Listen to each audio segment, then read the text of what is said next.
Hello?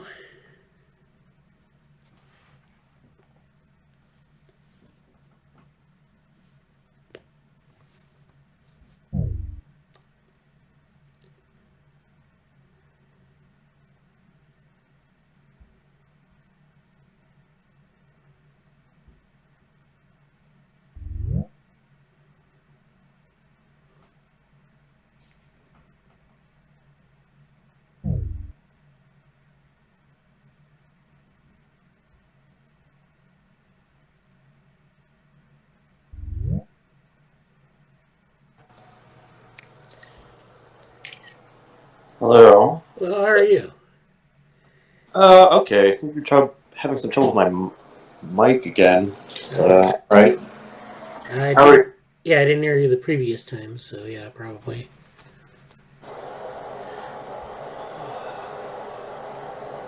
I mean, I heard you this time, but Yeah. okay. Yeah, I'm alright.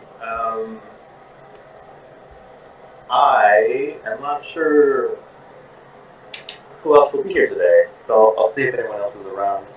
All right, that sounds good. Um, so yeah, welcome to the meeting. This week was, I mean, it was a little quieter than last week. Oh, there we go. There's Morgan. There's a little what you said? A little quieter in the Slack than last week. Oh, well, I mean, Yeah, that was it's pretty good, so yeah. yeah.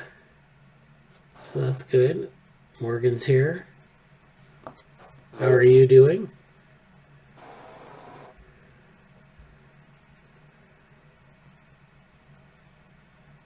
There we go.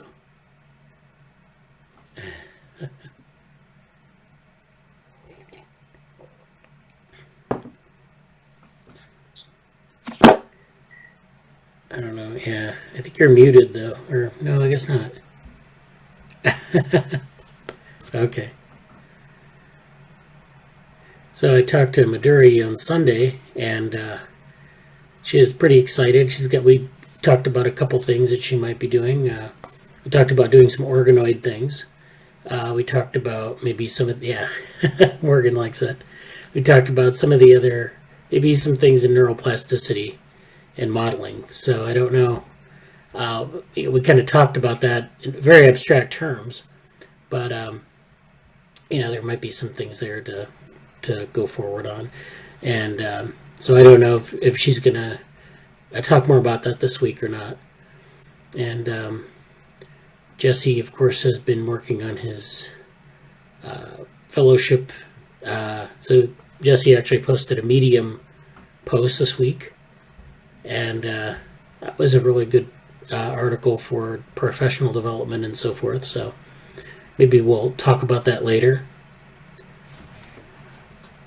Okay. Yeah, we can talk about that. I'm going to basically do weekly updates on it from this point. Okay. I don't know if they all. I'm not sure they'll be on the orthogonal medium part of it, but it's been interesting to document the experience of things, and I'm curious where some of the stuff will go. So, yeah. All right. Well, I'll start in with the Slack updates. So this is going through each channel, so you can see my screen. And let's see. So the first one is I've written them down actually this time, so I'm not shooting blind. This is the latest A-Life newsletter. So this is something that the ISAL puts out. This is the organization that is like the sort of the people who sponsor the A-Life conference and things like that. So they have a newsletter. This is their second issue. Looks like Danielle will like this. It was like, there are all sorts of different features in this newsletter, so check it out. A-Life, of course, is the sort of the simulation of life, creating life on a computer, that sort of thing. But they also, there are also people who are interested in things like protocells, which are these little vesicles that, you can use to sort of chemically jumpstart a cell or, some cellular process. So they have technically they have it's a wide-ranging field. So, there are various features here. Okay. Then this one here is what is this? This is an endorsement of Norbert Wiener's Cybernetics, marked the Big Bang of the Information Age. Oh yeah, it's really just a review of the book, but I just put it there because, or a link to the book with a little commentary on it. It was just sort of a interesting little summary. So this is the original book, yeah. Yeah, Dark Hero of the Information Age, that book. No, the actual Cybernetics book, like Norbert Wiener's 1948 book. Okay. So, yeah. And anti-homeostatic force. I like that term here. He viewed mass media as the single greatest anti-homeostatic force in society. So it's interesting to see like how this is applied very broadly, these terms. So it's interesting. So that's the Cybernetics channel. We also had some activity in data science ML. And this was Charlotte Goyle mentioned this on Twitter. This is the data camp community. Causal inference with R. This is, I think, a short course if you're interested in data science and causal inference. We've talked about that in the meetings, but that's something that you'll want to check out. Next is ethics, society, and tech. Okay. New York Celebration of Women in Computing is coming up for 2022. That's for those who are newer to the lab. We've actually been at that conference pretty much for the last 3 years. It was somewhat canceled in 2020, but we were ready to go then, and we presented this year, I guess, 2021, was a really nice. We had a lot of people come together for that. That's kind of how Angela came in the lab more formally. Anusha did a little bit of stuff, I think, for that. I think Shruti did too, and Krishna. And that was sort of a nice group project, really interdisciplinary effort. We did focus on AI ethics then. And they're doing it again next year, so that's something to start thinking about what we want to do for that. I'll almost 100% be there in some capacity. I may try to volunteer with them or be some sort of organizer this year. I'm not sure how that's going to work out. But they announced the date yesterday, and it should be a fun event again. Yeah, it would be great. Are they doing it in person, or are they doing this as a hybrid event, or what? I would strongly expect it to be at least hybrid, if not totally virtual, for a variety of reasons. But I think that's why they've left the. I don't know if it says it here. In in that you can't really tell in this image. Oh, it does say at the bottom it says location TBD. I think they're trying to sort that out right now, and they don't really know yet. But I would wager on the virtual side of things. Yeah, I think that's probably good, and I think that even if we get COVID totally under control, I think there's still room for virtual participation. I don't know if people have heard about the SFN and what happened this past few days, but they were going to do their annual conference in Chicago, and they canceled. I don't know why. Maybe they couldn't get enough people in person, and so now people are really upset because they had to cancel their plans. People were already ready to, because it's in November, so they were all ready to go, and they canceled it. And so that's always the problem with virtual conferences and live conferences. And the virtual conference, of course, you have to put a lot of effort into the logistics and getting that all set up. But then the live conferences are often not necessarily accessible to everyone. People have to fly there, and so this transition is going to be interesting to see what conferences do. as people can be back in person, and maybe people don't want to go back in person. So, yeah. On a related note, there was a big. I'm going to share my screen for this if you're okay with that. yeah, go ahead. There's been some heavy contention about how that's been handled as well, like in the community. Yeah. Like, there's a lot of I'll just briefly show that. Actually, not yet. Let me see something here. Yeah, whoops. Okay, here we go. There's been a lot of.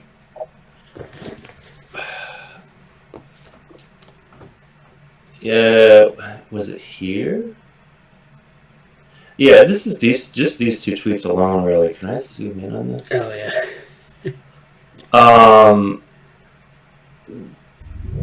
There's been a lot of it's been canceled. A lot of disagreement. What happened? How they did not understand this, funding issues, and a lot of I'm a little bit partisan in favor of Neuromatch in general because of my affiliations with them. But at the same time, I think it's really warranted towards, what are they doing? So that's all I'm going to go into about that. Yeah. Yeah, I think the problem people are having is that last year they didn't do a virtual version. I mean, it's a huge conference, it's like 30,000 people, and so it's Society for Neuroscience for people. Yes. Yeah, and there's always like that sort of animosity towards the big organizations, but it's like if they're gonna do things in a way that's massively inconveniencing people, then you get people who are not happy with it. So I think I think the strategy of the small upstart conferences, small specialized conferences, might be paying off here in the era of virtual conferences, but I don't know. So Neuromatch is on board for December, so we'll talk about that later, about some of the stuff we're doing for that or want to do for that. The deadline's coming up on that soon, so let me go back to my screen, and here we go. So that's Ethics in Society. And do you know what we might submit for this? Do you have an idea of something that, like last year you did the general talk. Is that something you want to find a part of that talk and specialize in it, or do you want to do another general talk, an update of that, or what do you want to do, Jesse? Well, I have a lot of interests that apply to it. I think a lot of it will depend on. We would have a few internships available to specialize in some areas, if people want to do a big tech overview again, we totally can. I think that's actually quite helpful. But there's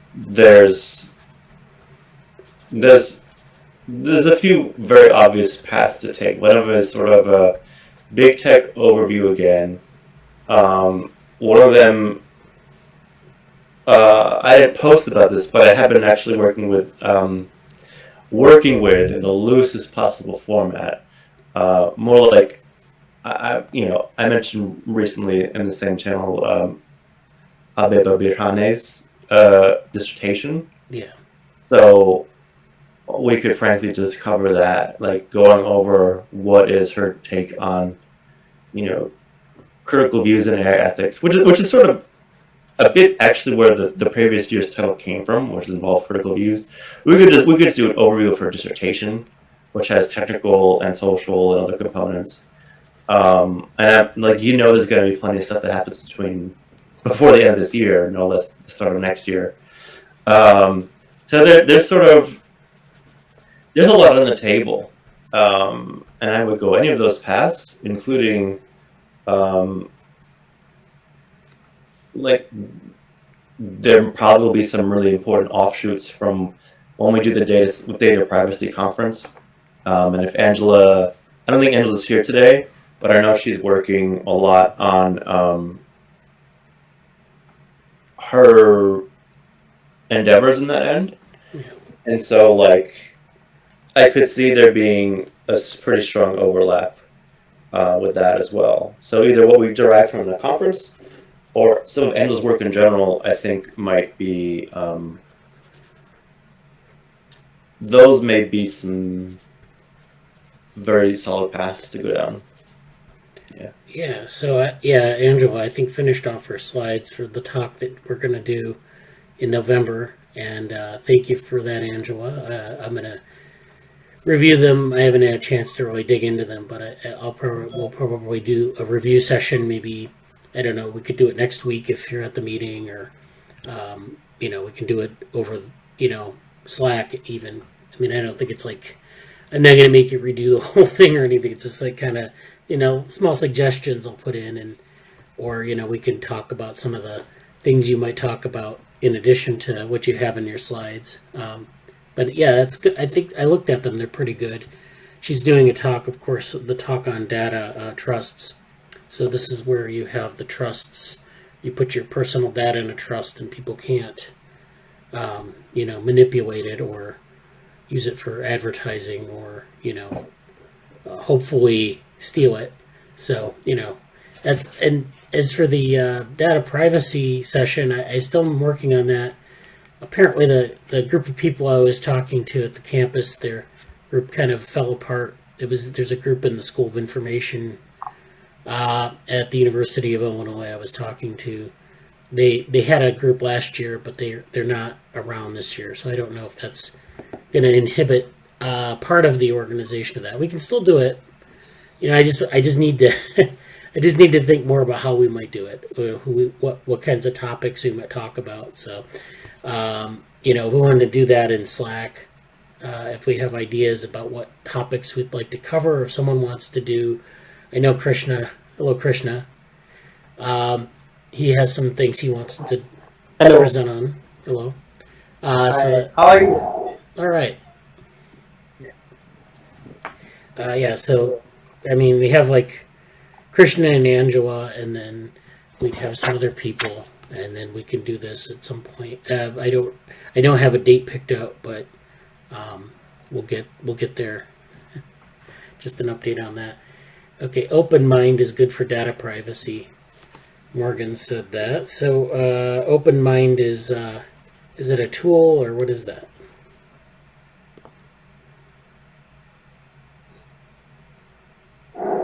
Okay, both. All right. Did you have a link for that you could share? Group and tools. Okay.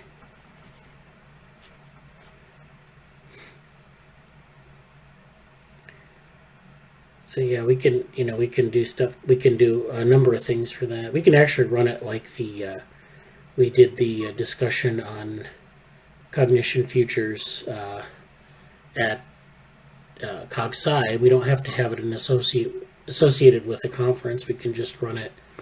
We have to do the same thing we did, schedule it out over a period of a couple hours maybe, or I think that would probably be good, and then we can recruit people. It'll be a little harder if we're not in conjunction with a conference, but we can recruit people. Oh, so this is Federated Learning. This is OpenMind. So let me share my screen. This is something that Morgan put a link in the chat to. So this is OpenMind. Let's solve privacy. Open source community whose goals is to make the world more privacy preserving by lowering the barrier to entry in private AI technologies.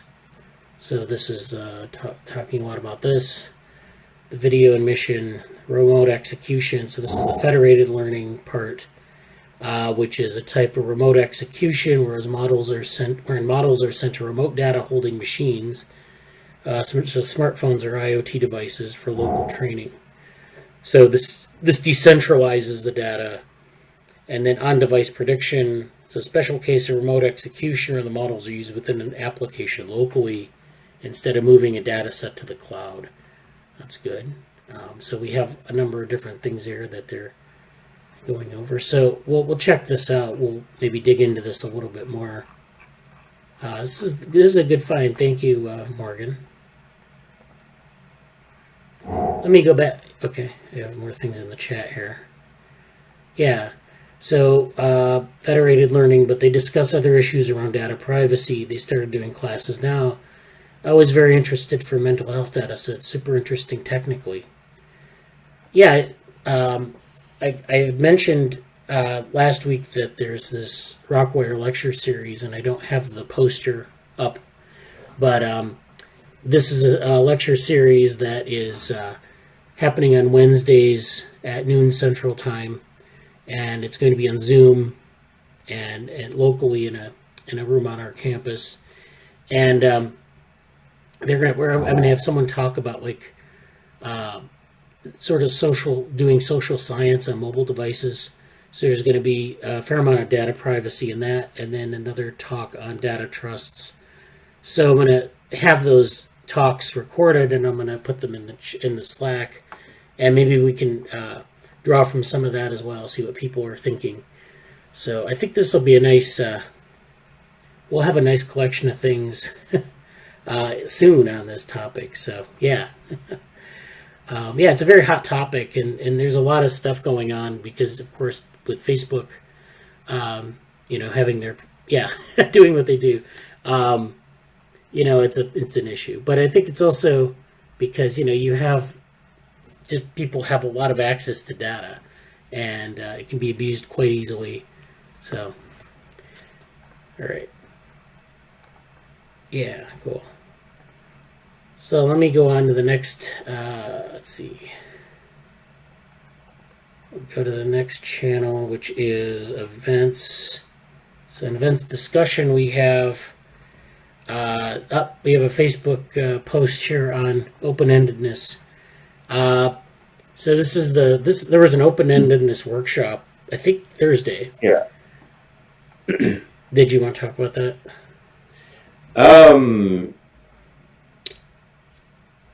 All I'll say is that, excuse me, it was very good, and I think open-endedness is something that is a very worthy field, I guess, of research or topic, or however we want to say it, and one that we haven't really explicitly talked about in the past. I mean, we've mentioned it, but like I think it'd be cool to have maybe some more specialized talks or in the lab about that. Excuse me, I didn't get to attend the whole event, but essentially, one of the kind of core concepts is how like when a child's exploring language, they aren't thinking, what is the optimal way for me to pronounce the vowels, or what is the optimal way for me to get to a Shakespearean level of interpretation of language. Or how is they aren't assuming at the start what is the correct way to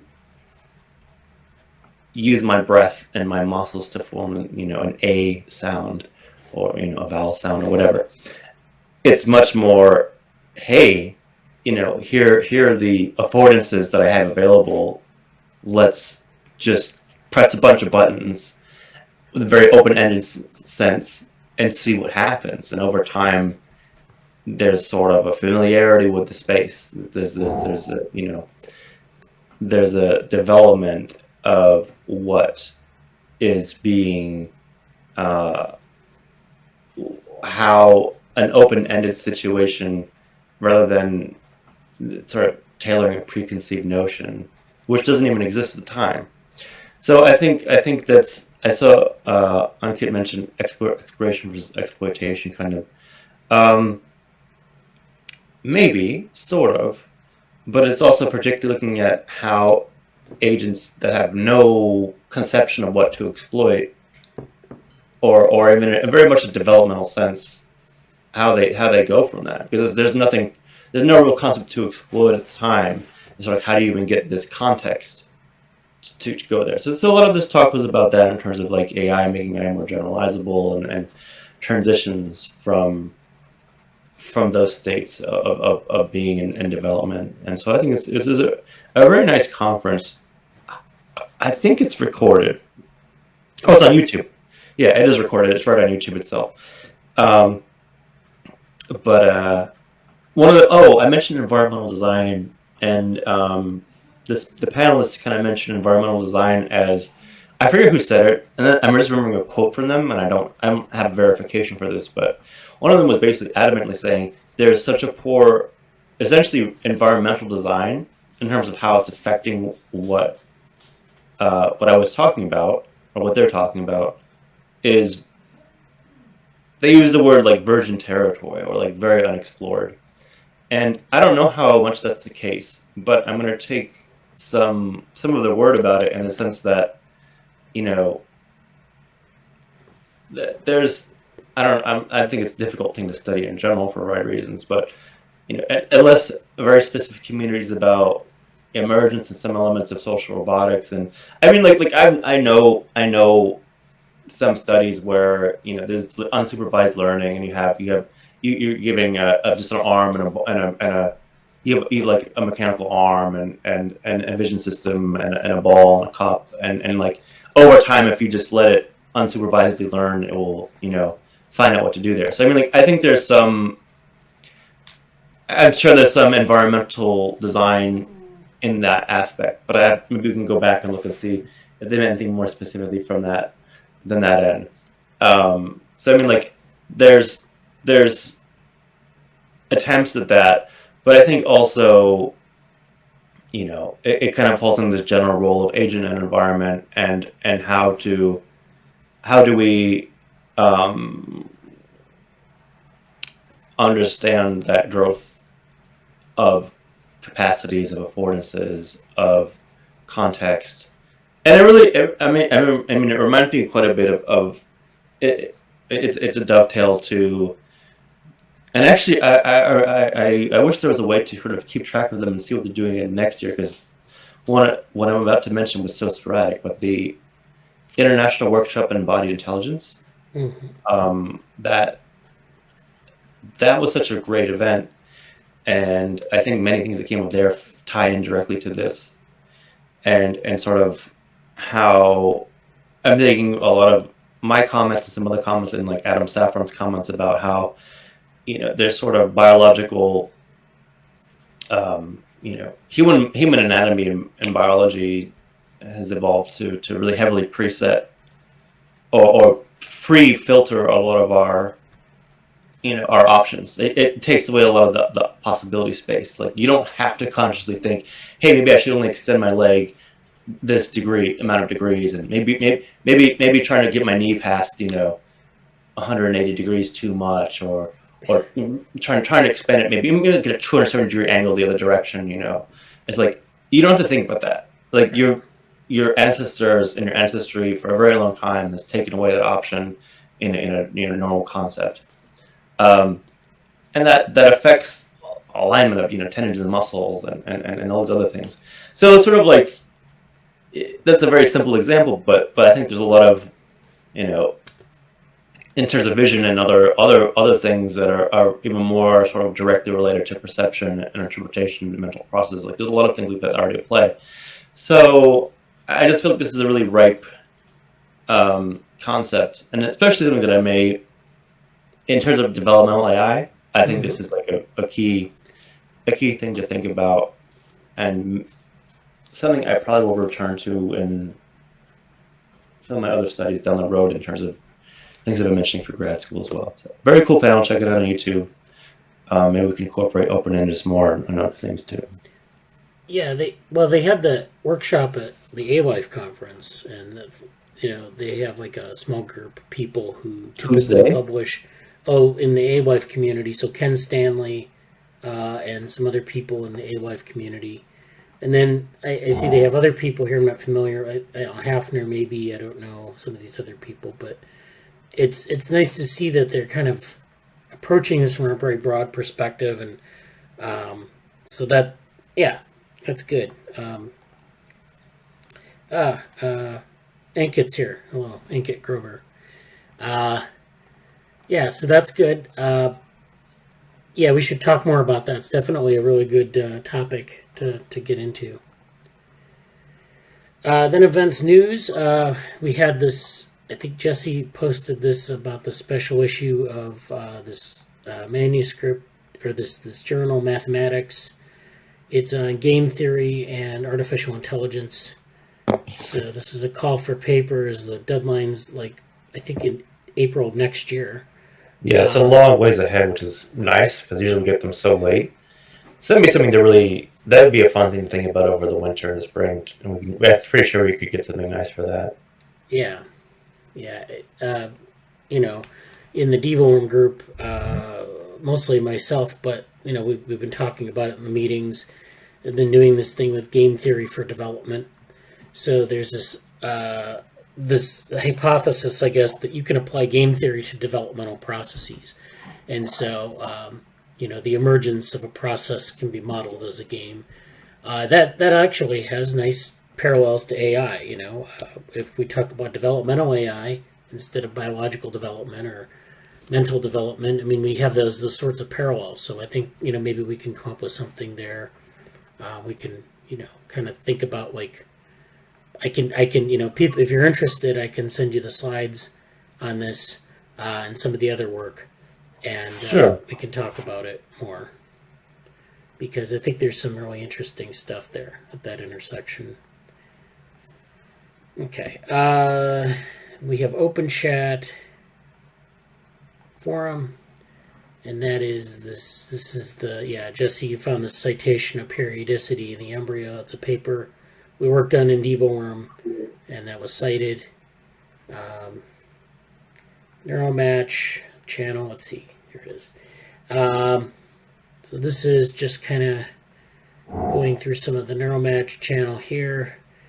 What is this? This is Ankit. This reminded me of a project I did in Neuromatch, something related to a go, no-go task. We were looking at mice's engagement with brain regions in active and passive sessions.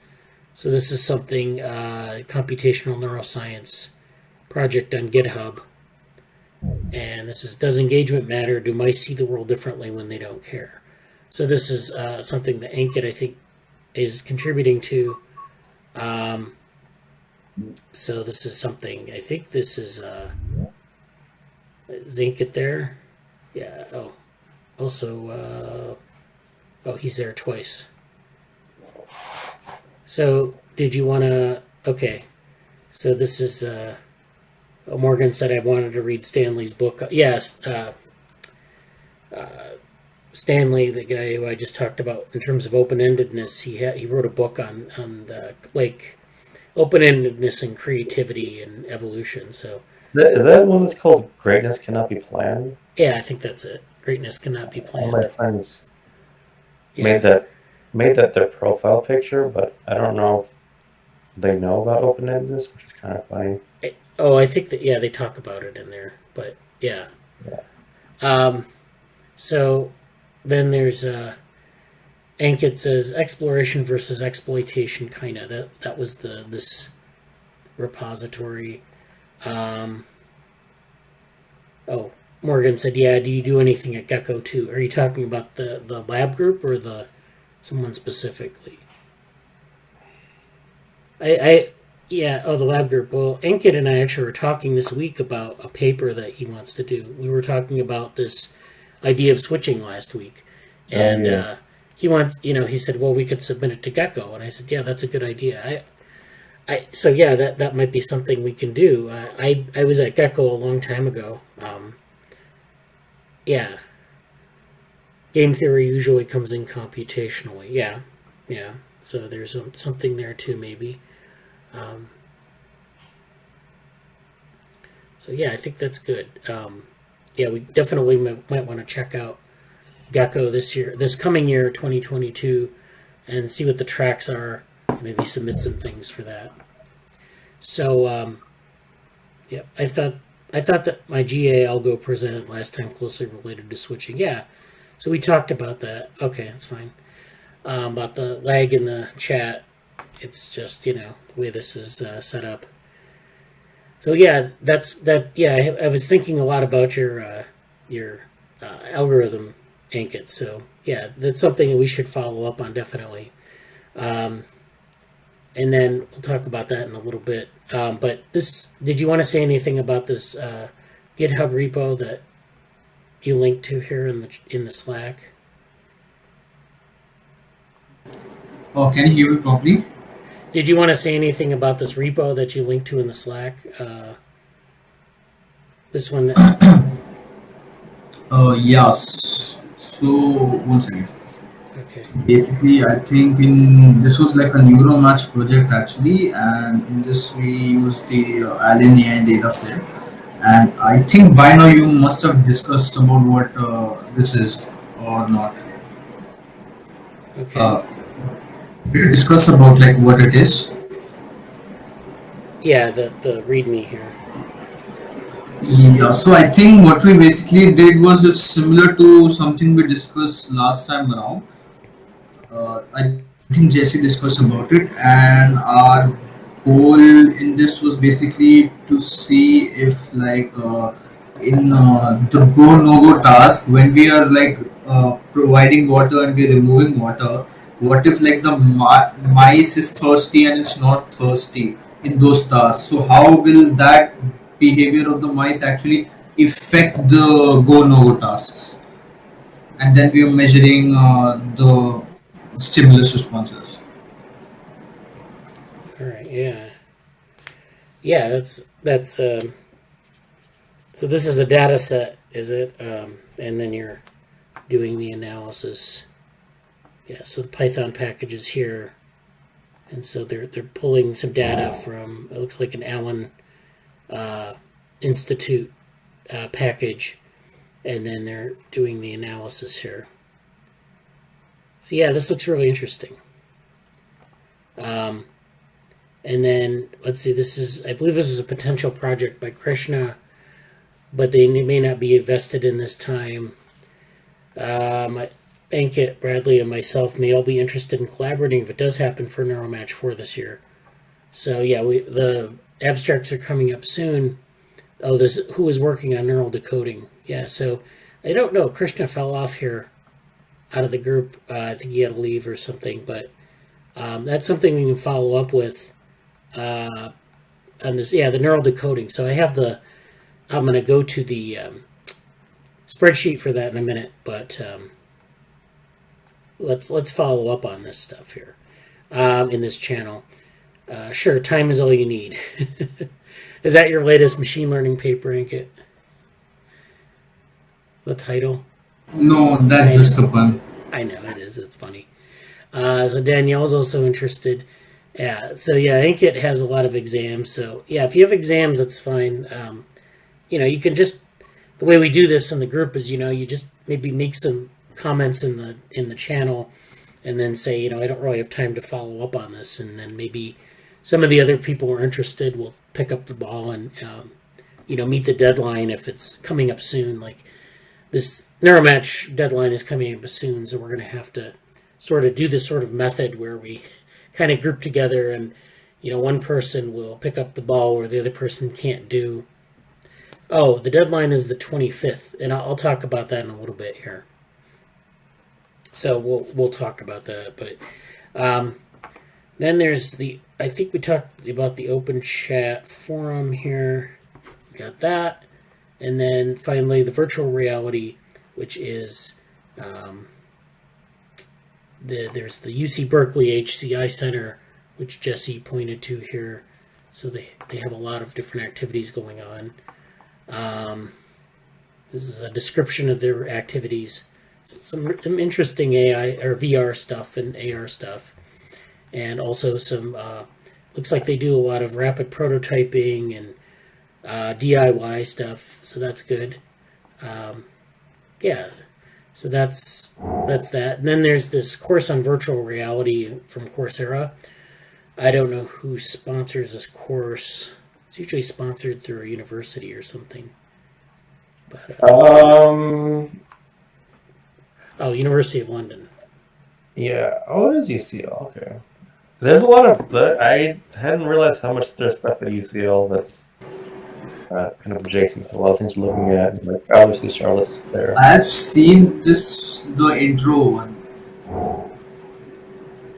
Oh, okay. The intro is nice. Yeah. So UCL and UL are different. Yeah. Yeah. Oh yeah. So yeah, I don't know. This starts October 9, so that's today. I mean, that just means it starts whenever you want it to. Yeah, I know. Yeah. But that's when the first lecture is available. No, actually, it's available any day. Oh, okay. All right. Like it's not. It's. I started it last week, kind of. So. It'll. There's not like it's basically start whenever you want. I think I might close it off at some point, but like it's a automated basically. Yeah. Or like yeah. So it looks like the learning objectives are discover the fundamentals of virtual reality, the hardware and history, different applications, psychology and challenges of the medium, the basics of 3D graphics, how we create objects, how we lay them out, utilize the skills you have learned to create your own VR game or project, explore how you interact with the VR world, including concepts and technologies of interaction. So that covers a lot. That's a good way if you want to know about some of the hardware and some of that. Like over the years, the hardware has changed a lot, but there's still some things that are kind of constant. So a lot of the principles, say, of like the ViewMaster. If you remember this toy from when you were a kid, or where you would put the little wheels in with the different photo negatives, little squares of photo negatives, and you'd click through and you could see these things in 3D. That projection system was just some optics that they put in the case, and that's a similar thing to what sometimes people can use to project virtual reality or virtual worlds into the visual system. So, you have your, say for example, a heads-up display or a headset which is enclosed. You'll see, you can render things in that world, and it's a very similar technology. I mean, it's digital technology, but it's very similar in a lot of ways in terms of the optics and some of the things, the tricks that people use to generate those images. So, and then of course, building 3D graphics is quite a useful skill.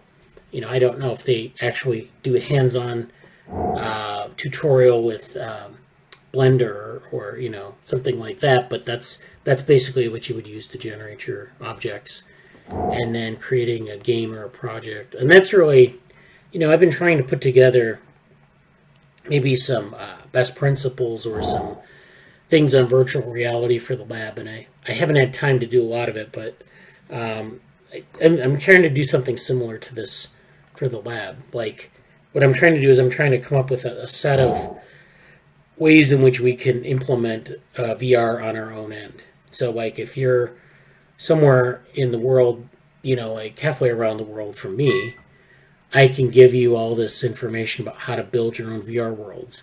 So, we could have like a system that's reproducible. So, this could range from, creating graphics to projection systems.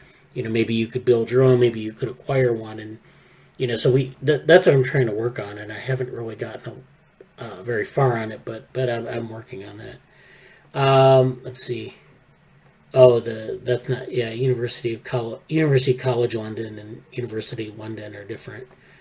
It's actually Goldsmiths. And then, as a Londoner, there are different parts of the city. Morgan's from London? Okay. And lots of new headsets coming out. Yes, Neurotech X covers lots of VR. Jesse says, I forget, does Neurotech X have coursework or resource collections or something, but haven't done anything with them in some time? I need to reconnect them and see. Noisebridge might have more resources. So this is good stuff.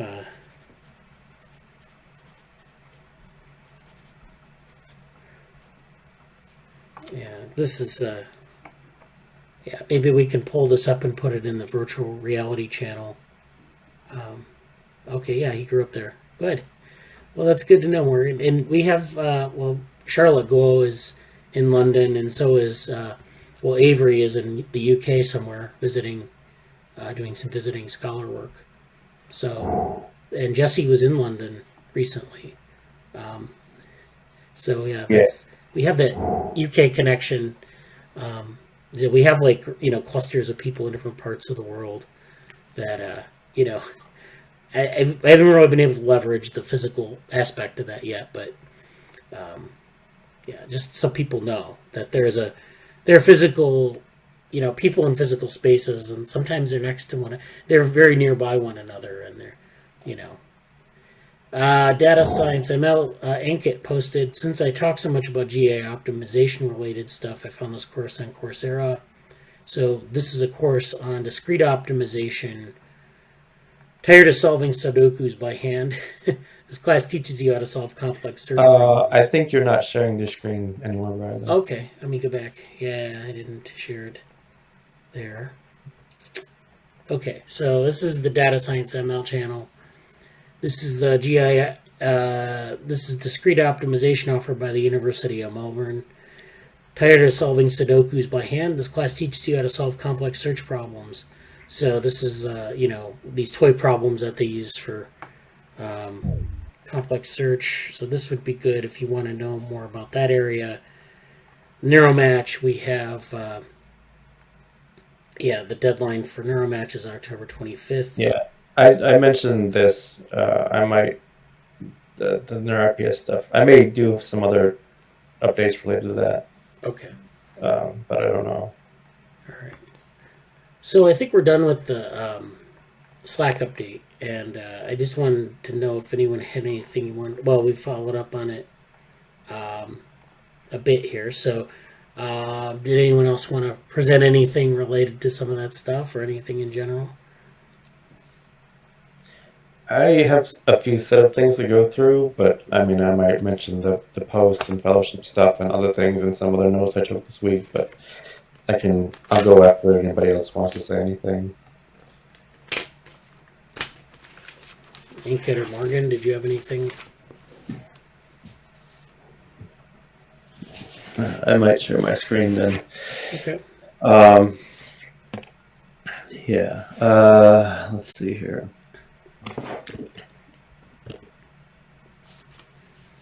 Okay, one more moment.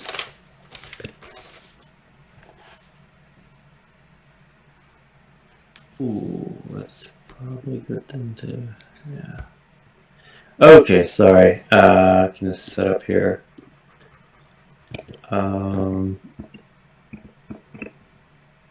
Here it is. Okay. All right. Oh, I'm not. So, yeah, just a few things of note. NeuroIPS voluntary application is open. I believe it closes in a couple days, so definitely apply to that. You may need to, I sent this to a few people already, you may have to make a NeuroIPS account if you haven't. Then I'll redirect you away from this form, but this is the form. I put the link in the Slack. It's in the open worm. It's in the open chat forum. So look there. I applied as a volunteer. I may be able to go through my new job, which is really cool. If that's the case, you get full access pass. I'm definitely, one way or another, I really want to get into the metacognition workshop.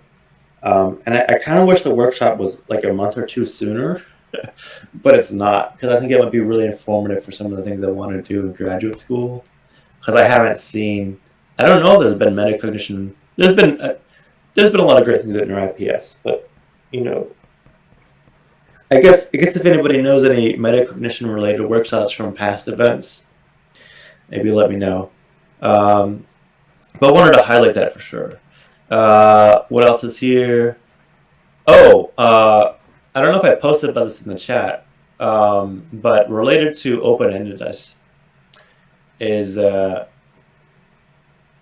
this lecture and the book, like Gödel, Escher, Bach. I never really feel comfortable saying it's not Gödel. I think it's technically Gödel. Godel, or yeah, something like Gödel. that. But related to open-endedness, I thought this is a really cool picture he drew. And again, this person, I forgot the name of this lecturer, but he was a senior at MIT at the time. And this is obviously over almost a decade ago, at least, if not earlier. So this is a bit dated, but this is as you can probably tell, this is online on YouTube, and 2012, okay. But there's a lecture series at MIT a long time ago about the book and about drawing things from the book. And this is a pretty cool diagram because it's sort of like he drew the lecture kind of drew the comparison. This is just a senior at MIT, by the way. It was an undergraduate student. So it wasn't like there were people who have criticized a few, like the specifications weren't entirely accurate, but the concepts there look quite interesting. And I haven't read the book, but I want to, in conjunction with the open-ended stuff and some unrelated things that came up this week again, I'm kind of curious about looking at this. And this is an interesting little diagram you drew because it's kind of like one of the things is sort of this suggestion that how do we look at atoms and proteins, and how does these small non-self-containing things develop and come up to the level of an I or a self or this sort of consciousness holding entity in a bigger way, and kind of remarking that same path of some very mathematics that maybe is somewhat I don't know, I really want to use discrete because that means quite a specific thing, but mathematics that's maybe not really the most coherent in a broader structure up to this bigger concept that Gödel has about things. And I would defer to Bradley, who probably knows more about the book and these concepts than I do. But there's there's some overlap. Apparently, I haven't gotten that far with it, but like between these two processes and saying maybe we can, look at how this happens in math to get to broader concepts and relates to some elements in atoms and proteins doing the same thing, and overlap between the two processes and saying, hey, there are things that we can learn from each other in that sense. Yeah, that's quite a book. It's really thick, and maybe I'll go and I have a copy of it on my bookshelf. Maybe I'll go through and maybe I'll outline it a little bit for next week, and we can. I mean, I don't know how insightful that would be, but like just to kind of think about some of the topics in there. But yeah, I don't know. We'll see. But yeah, we should follow up on that. It's really interesting. It seems to be you should know this book to know the references because it comes up in so many different fields. And obviously, there's like Gödel, Escher, Bach. There's a lot of things at play, and it's a large book. And so this is just very much the first 5 minutes of lecture one. So we're not. But even I maybe even only up to 30 minutes because I've taken it very slow. But it's been an interesting lecture so far. And just looking at the lecture breaks down some of the mental toolkits that come in the book, and like different ways of thinking about infinity and recursiveness and some other things. So we might talk more about it in the future. We'll see. Let's see what else we got here. We got deep work, cool, yeah. And this was a little bit from. I couldn't get access to these slides, but I'll briefly mention some stuff from the fellowship today. These are the two speakers this week.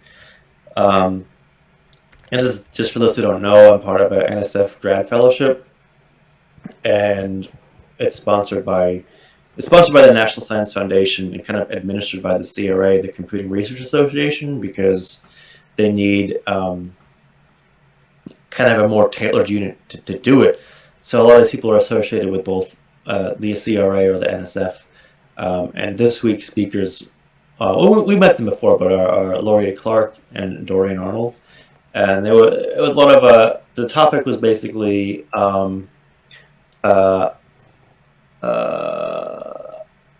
like factors to consider. Like this is the topic, factors to consider when you're getting into when you're applying to graduate school. I'll talk about it just because this is, I think, it's out of order. I'm just going to mention this because it's in order and I don't want to forget it later.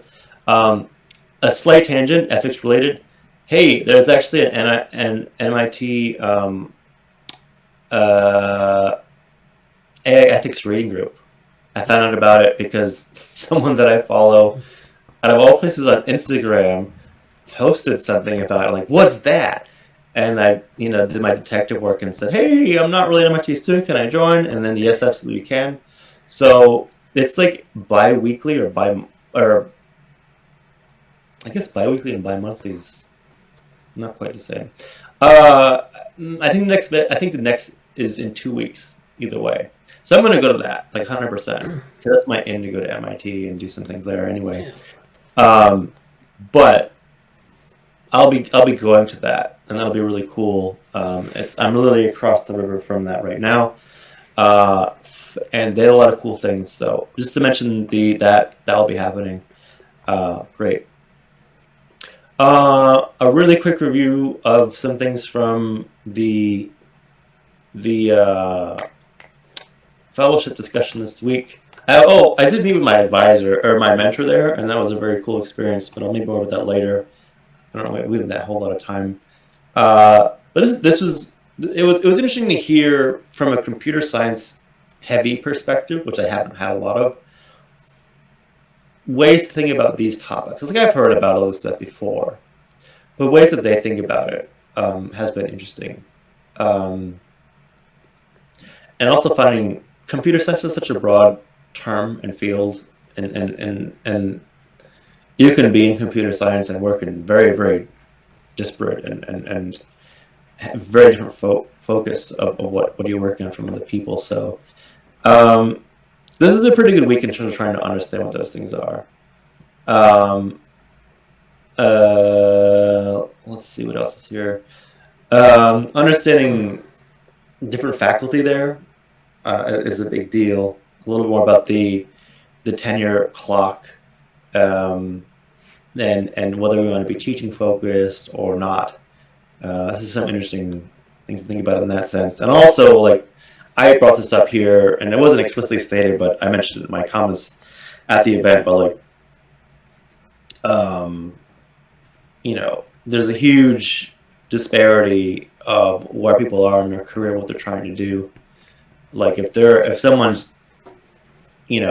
fresh, and they can be very, they basically, if someone's younger, they might be more ambitious and more involved, more directive, and also give you a tighter leash on, hey, I'm trying to establish my name in this field, and you can come work with me in this area. That's a little bit more something to keep in mind. Whereas if they're older in tenure, they can be a little bit more, whatever you want, but also maybe less involved. And there's just different dynamics about where they are in their career, and the funding, whether they have funding, and how established they are or not, and how that changes dynamic. So that's always something to be thinking about. And there's a lot of really good conversations about anything really interesting to hear. A lot of really interesting conversations about who and how this process works, and how to find out and reach specific people. And like, this is a good thing just to remind everybody of, like, don't do the, hey, I'm interested in your very obvious topic. And like the more specific you can be, the better, because a lot of emails come across as just, hey, you're computer science and I want to do that, or you haven't read my work. So being more engaging and really being specific, and understanding that, I'm pretty sure everybody here right now knows this, but like, just as a general reminder that academics get probably on the better part of billions of emails, and it's really difficult to you don't want to waste people's time. Is sort of probably the best way to say it. And it kind of is a bit harsh, but that's what it comes down to. So as soon as you give off the vibe of that, you're likely going to be discarded, and then sort of mentally identified with being a time waster, or someone who doesn't know what they want or know how to talk about things. And I made plenty of mistakes along that sense. But anytime you're going to be thoughtful about that, it's good stuff. And also, one thing that came up is like, and something that I'm trying to do, something that again is great advice, like networking in terms of trying to understand people at the lab you're interested in, getting to know grad students, getting to know postdocs or undergrads or whatever, just to kind of get their input on how the PI handles stuff is, I think that should actually be explicitly stated as important strategy more than it has been. Yeah. They alluded to it and they said it, but like, that's, if you can do anything, that's probably what you should do. In some ways, like if you can kind of have a nice organic natural relationship with the PI, that's great. And again, Twitter and conferences and virtually connecting in shared spaces for that is sort of the way to go in a lot of ways right now, I think. Although not everybody's on like Joshua Tenenbaum is no Twitter presence, so not everybody's that way. But those that are very accessible sometimes. Yeah, I think that's probably it. Thank you notes, are important, and kind of that general. I think what I would say about this is that one thing that's really been a critical skill set for me, and I would encourage everybody to think about, especially in the application process, but in general, is that, and I kind of give this credit to, I'm going to throw all the way back to my first undergraduate experience at Geneseo, Gold, Geneseo Opportunities for Leadership Development, GOLD, Gold Leadership Workshop and stuff. It kind of, that was the first place I was really exposed to it as a useful, I guess, concept or approach. But it's kind of alluded to here, and they didn't say this explicitly, but they're talking in this specific context. This slide is talking about communication and openness when you do your visits, or when you're interacting with people on campus, or getting to know people and all that stuff. And that's a very important thing about, and letting people know. That's a great thing when you get to that space. But I think an associated and sort of underlying supporting skill set is the concept that you are always professionally representing yourself, and particularly in the things that may not seem like a big deal, they can be quite a big deal, like how you handle yourself when you're dealing with some of the coordination staff for events, how you address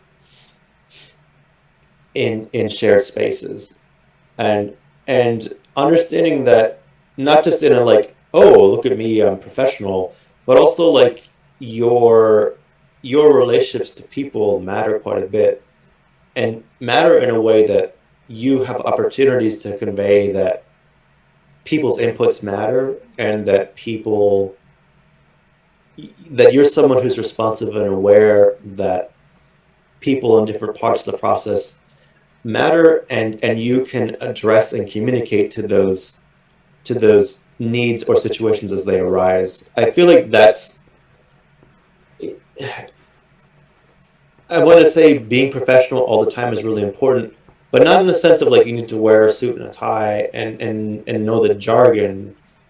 More like professional in terms of what I would say is sort of accessible, and demonstrating that you're someone who would be good to work with, and you can work as a team, and you understand what's going on. And it's kind of soft skills, but also I think I think there's quite a spectrum of realizing that those aren't really, particularly when you're coming to labs, and you're being interviewed for who wants to work with you. Like if you're accepted at a university, yes, you are that's a great thing. But there's sort of a mutual, finding a fit and understanding how that works. And obviously, as one final bonus note on this, I would say having an aura of openness and positive communication, professionalism, and whatever, that's not just like a nice, like positive skill to have in terms of generating leads or connections or whatever. It also can be a really effective deterrent. And what I mean by that is you will find many different, in any walks of life, but I would say especially academia, the sort of cloisters and cliques and groups of people that operate in certain ways. And if you're sort of openly committed to some ways of interacting, it tends to almost be divisive, but in a positive way. And this isn't a hard and fast, like this isn't a guarantee or anything like that, but and you have to be careful that there are nefarious types of people that look for well-meaning and good-natured grad students to exploit, for sure. I'm not saying that isn't the case, but like you can avoid some situations with having either a quote-unquote reputation, but also a general demeanor of how to, let's say, get along well with people. And some people will really not be interested in investing in those things, and it becomes easier to see that disparity the more that you do. So I would just, I'd be happy to talk about this more in a different setting if people want. But like I just want to allude to, there's a very, it's not just like a soft skill of like, oh, be nice and communicate. There's sort of a very important aspect of addressing and even potentially having a good attitude or being progressive in good ways about academic culture that this touches upon. So they talk here about thank you notes and nice communications when you're dealing with the process of deciding where to go and what to do. And thankfully, everybody gets in, and I get into a PhD program. Wouldn't it be great? Hopefully that's the case. Yes, but and this is a little bit of a nod to things that I'm saying in my Medium post as well, which I may cover briefly if there's time. But like there's a lot going on when you're engaging with people, and the more there's an awareness of that, and the more there's like some intentional good naturedness of that process and understanding the process of play, I think the better. So that's my wrap about that. I think this might be the last slide here. Okay. Oh, that's the reading group itself. This is just general advice about, it almost looks out of order actually. But just saying, keep track of everything you're doing when you're applying to graduate school, which you don't want to mix up that stuff. So I have a large database, and yeah, if anybody wants to talk about grad school stuff ever, let me know. But this is sort of a little bit of a discussion about that. But Bradley's always been a great person to talk to about that, and many people in our Slack have experience. Like Danielle has done a lot in terms of grad school and postdocs, and we have master students and things like that as well. So yeah, I think that's it for this. Any particular questions about that stuff? While I scout ahead to see what I've left in my queue here. That's it. Morgan said science is social too, so yes. Yeah. And then Ankit said, are you talking with respect to MSOR PhD grad school? So I guess that means master's PhD. So yeah. I mean, I would say both, but I mean, masters can be quite a bit less involved at times. Like with a PhD, you're embedded in a system for years. So, but yeah, I think generally speaking, I don't know if that was probably just reference to a very specific thing that when I was talking, but I don't know what it was. So, yeah. Okay. Yeah, that's good. Thank you for that update. That's very useful. And of course, you have the post on our Medium. So could you put that in the chat, the link to that post, so that people? Yeah, let me. Hold on. So there were some things in the chat while Jesse was talking, and it was I think it was okay. It was Morgan and Ankit, where Morgan said Katerina's group has a few papers that are relevant for brain organoids, and then Ankit asked, "What is this?" And then Morgan posted this preprint. So this is Katerina Wojciech, who's in our Slack, and David Hosler, who operates the lab that she's in there at UC Santa Cruz. And so this is a paper that they have on. Am I sharing my screen or not? I guess No. not. Okay, let me do this. Okay, yeah. So Morgan says, yeah, she's a brain engineer. So this is Katerina here, and this is David Hosler, and these are the other people who are on the paper. And this is lightweight electrophysiology hardware and software platform for cloud-based neural recording experiments. So this is sort of, recording neurons, and they're doing what they call electrophysiology, where they're measuring the electrical activity of the brain. So there are a number of ways you can do that. You can do that through, of course, Morgan does EEG. You can do single cell recordings. You can do local field potentials. If you've been to Neuromatch, I think they cover some of these techniques. But so this is a preprint that they've put out now on.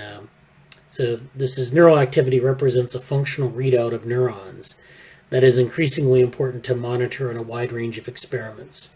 Extracellular recordings have emerged. Was that? Sorry, that was a noise sound here. Okay, so this paper is about making the organoid data available. So this is they talk about the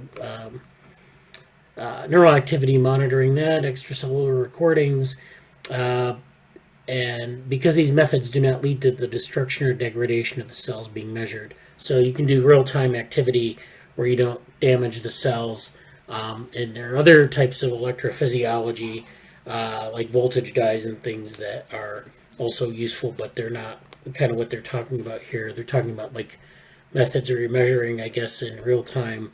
So current approaches to electrophysiology have a low throughput of experiments due to manual supervision and expensive equipment. This bottleneck limits broader inferences that can be achieved.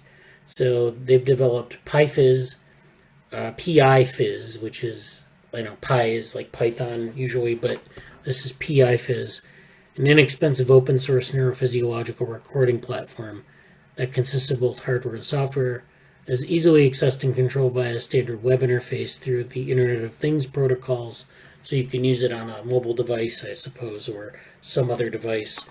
They use a Raspberry Pi, which is one of these microcontrollers, as a primary processing device, and an Intent bioamplifier. We design a hardware expansion circuit board and software to enable voltage sampling and user interaction. So the idea is you want to have these smaller sensors that can, take in a lot of data and then put it on, transfer it to some device where it can be analyzed. And that's kind of what they're doing here as well. And they want to be able to collect real-time neural activity. And so they've validated this against primary human neurons to show the reliability of the data, the cleanliness of the data, meaning that there isn't a lot of noise or artifact. The hardware modules and cloud software allow for remote control of neural recording experiments, as well as horizontal scalability, enabling long-term observations. So this is a nice paper here. We can put, I think we have a channel for, let's see, in the Slack, we can put this in bioevolution, or it could be in organoids if you want to post that. So DANDI archive has lots of offline data sets. So maybe we can check out DANDI archive for more data sets. I know we've talked about like different types of neural data sets and places where we can get the access to these, but not organoids yet. So the organoid data, yeah, there are a number of labs working in organoid data. sometimes you have to like go and inquire to the lab. Sometimes they have, these open data sets are generally, prepared in some way. They're usually put in a standardized format, and maybe they're annotated, but we can look into this further if people are interested in these questions. Allen Institute has those other more difficult techniques. So the Allen Institute has worked on a lot of different techniques, and here's the link to the DANDI archive. So this is for neurophysiological data integration. So these are like a lot of different data sets for looking at the brain, and this is a sort of a sketch of like the data, so sort of from data acquisition to some of the local compute involved in like taking in the data, process or sort of normalizing it, making it something that you can actually look at and say this maps to the brain in some way, and I can understand what the output data is. And so they have this diagram here. So this is all the data portals here. So we have, are we sure? Okay, here we go. 108 DANDI, what they call DANDI sets. 123 terabytes of data. So you can search by name or contributor. And they have a little top hat on the brain here. So that's DANDI. That's their logo. That's nice. And then there's the NWB, which is the, nwb.org, which is actually Neurodata Without Borders. So we have some collaborators from OpenWorm who are involved in this pretty deeply. And so, I know I'm familiar with this resource. And so this is, again, a data standard for neurophysiology. Again, you have your data, but in Neurodata Without Borders, they're trying to turn it into some standardized data sets that people can share and that are reproducible. And so the INCF has endorsed this. So this is, and then there are a lot of partners here. So if you're looking for data sets, this is stuff that we can, this is stuff that we can draw from. I would definitely recommend even if you're doing something like we're doing like a neural network model, or even like a genetic algorithms model where we want to incorporate some brain data, something that what neurons are doing. We can use these data sets to calibrate our models. So it's not just for like reanalyzing and asking basic science questions. We can actually do a lot of things in terms of modeling with this, in terms of validating models or training models or things like that. Oh.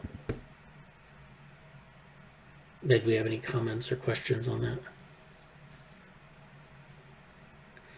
Okay, I want to get to the stuff. I've been promising this all meeting, but I'm going to talk a little bit about the Neuromatch stuff. So the Neuromatch, again, this is our submissions document, and I'm going to collect the abstracts in this. I need to put this in the Slack channel as well. But this is where we'll put some of the abstracts if we want to collect them in one place. And I want to get the abstracts in one document so that people can go there. And if they're interested in collaborating, they can make some contribution, put a comment in the text here of this. So this is for Gibsonian information. This one we already have authors on, and we have the abstract. So, this is something that we would submit to Neuromatch as a abstract. And then if it's it should be accepted, but we can only have one submission per registrant. So that's another thing too. We don't want to, but the other reason I want to put the abstracts in here is because I want to see the stronger ideas and the weaker ideas. So if we have an idea, I want us to evaluate what's stronger, what's weaker, so that when I submit something or Jesse submits something and we register to go, we can submit the strongest thing. And then, that's what we'll submit for that person. And then we can work on a presentation, and then that person can present on behalf of the group. And so this Gibsonian information, I might submit this. but Jesse might submit it and I might submit something else. That way we can get, a number of different things from the group into the conference, and we get the strongest things. So put all of those things in here. And this is also the spreadsheet where we have the ideas. So this is where we have them listed by title.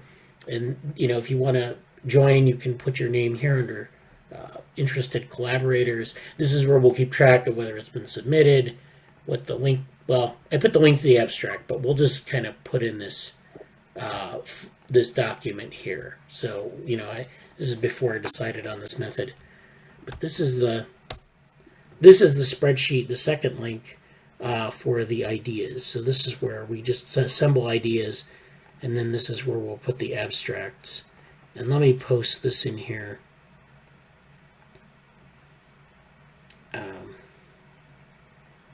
Just paste it like that, I guess. I gotta do this. Okay, yeah, it'll do that. Yeah, so that's the way we'll run this. And then this is the page here for submission instructions. So I went through this, and the submission instructions are basically that the submission deadline for abstracts is October 25th. So let's keep that in mind. That's not very far off. And I know it seems like it might be far off, but that's 16 days.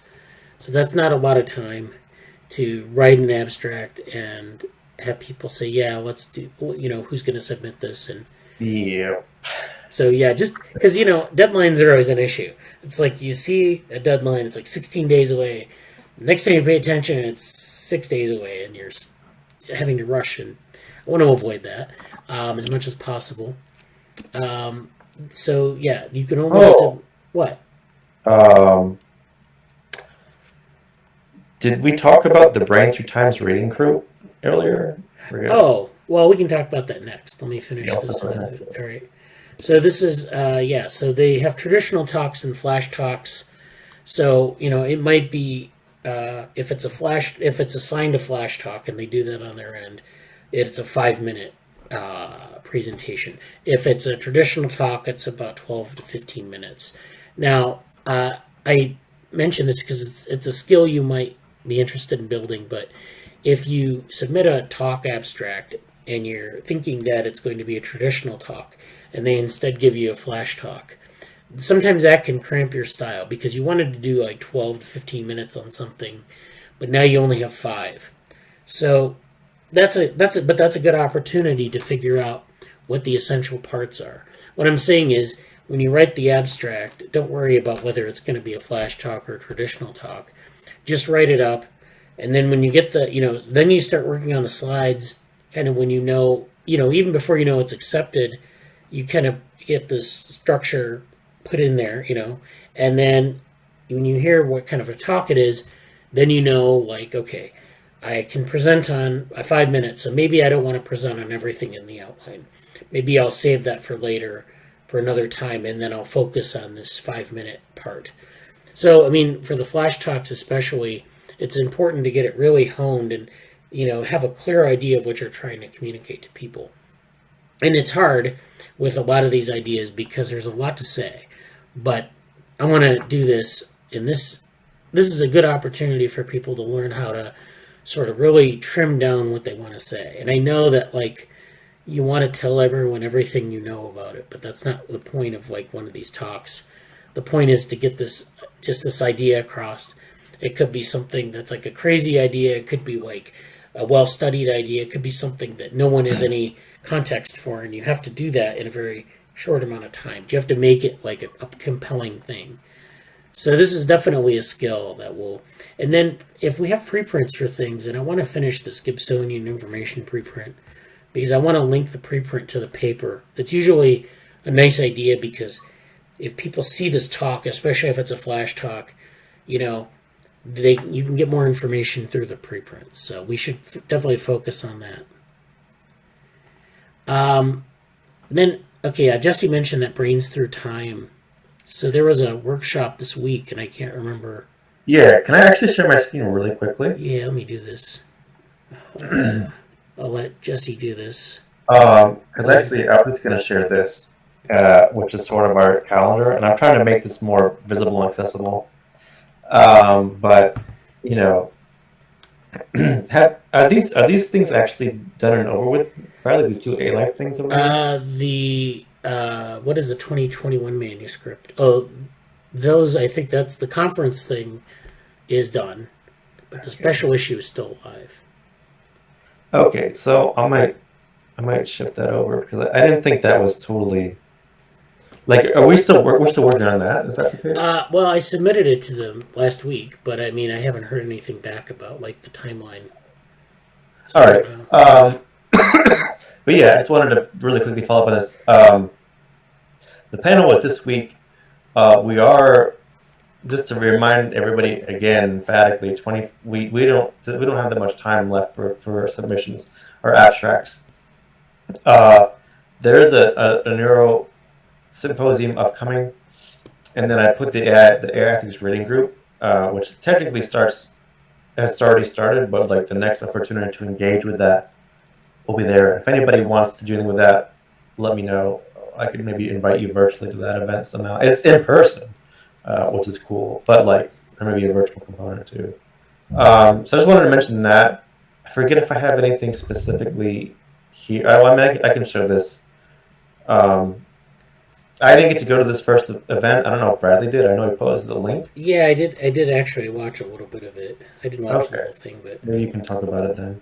Yeah. So yeah, keep your screen up. Actually, it'll be good. Oh, okay. Yeah. So this is a good. This is actually on Crowdcast, so you can see it. I put a Crowdcast link in one of the channels, so you can watch it anytime.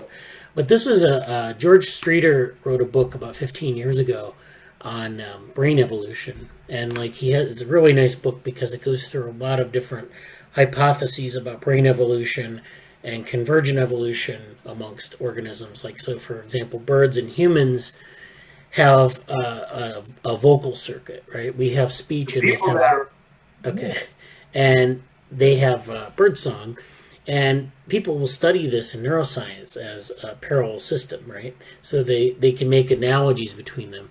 But as it turns out, in an evolutionary sense, there actually is a convergent evolution in terms of the function, but also they do share other parts of it are actually what they call deep homology, which is where you have these homologous structures in the brains of birds and humans that contribute to these different functions. So you have speech, you have birdsong, but then you also have convergent aspects of it where they've developed things independently that are sort of similar because they're doing similar things in similar ecology, similar social conditions, etc. So they talk about those sorts of things like homology, convergent evolution. They talk about they had to talk about model organisms where they were talking about like, how we study model organisms, we pick model organisms, we don't really consider evolution and I talked about this with Maduri on Sunday. You have a number of model organisms, and they're kind of picked because they have their own properties that are easy to study or they're analogous with humans, but we don't often think about the evolutionary connections between them. So like, birds and humans, do we approach that from sort of this deep homology point of view, or do we just make some loose analogies between birdsong and human speech? We use mice as a proxy for humans a lot in terms of physiology, but and mice and humans are related. They're homologous. They're mammals. They have a lot of homologous elements to their physiology, but of course they're not the same, and the physiological function is not always the same. In fact, in some cases it's very different, and so we don't have an evolutionary view for that. So Glenn Northcutt is actually I think he supervised George Streeter, and he's more of an anatomist and someone who's interested. So this has this evolutionary approach that they talk about here has roots in like neuroanatomy, but also roots in like phylogeny and things like that. And if you watch this, it's nice because they don't throw around a lot of jargon about like homology and things like that. But it's a good introduction to that point of view. Now there's that book Brains Through Time, which is now George Streeter's new book, And he wrote that with Glenn Northcutt. And this is more of a historical view of things. So this is actually less technical than his book from 15 years ago, but it's definitely brings his ideas to the fore. And they actually talked a little bit about AI and how AI, and Paul Cizek was there as well. We know him from other papers. And so this is a similar thing where he wants to look at the brain nervous system from a phylogenetic point of view, which means you're going to be looking at the evolution of structures, not just of neocortex, but of bird pallium and the three-lobe brain of the fish, and how all those things are, evolutionarily related. And so that's what they had to say in that. And so, if you watch it, you'll learn a lot more about it. Yeah, I might even do that today. I don't want to miss this. So I'm very happy that there are links are still on.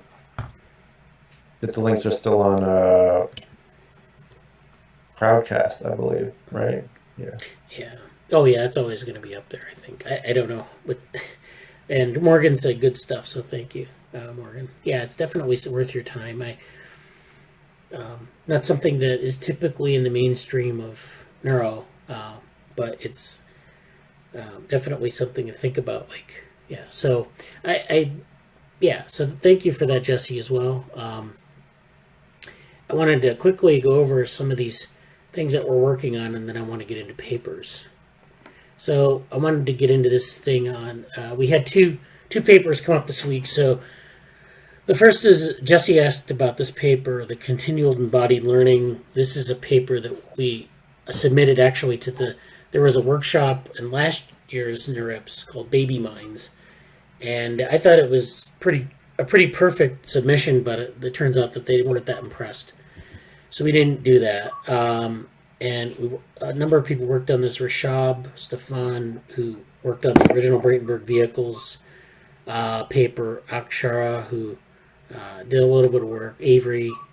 So that's Avery was involved in this. And then Jesse. And so this is something that we worked. And then we also submitted this to A-Life, which was rejected as well. They were a little more harsh about it. But I think the idea here is that people didn't really get what was going on, maybe as much as it's trying to pack a lot into a shorter paper. So this is about our developmental Bratenberg vehicles. I don't know, maybe people didn't like this sketch very well. They mentioned it. I might change this out. We did some, there's been some stuff that I've been sketching out with germ layers that I presented a couple weeks ago in the meetings. So maybe this is something in lieu of this diagram to show kind of how these two relate. So what you have is this Bratenberg vehicle where you have sensors here and effectors at the bottom, these wheels. And normally in a normal Bratenberg vehicle, they're directly connected either ipsilaterally or contralaterally, which means they either cross the midline or they're on the same side. And you usually don't have interneurons. Now, in a developmental Bratenberg vehicle, you first of all have interneurons.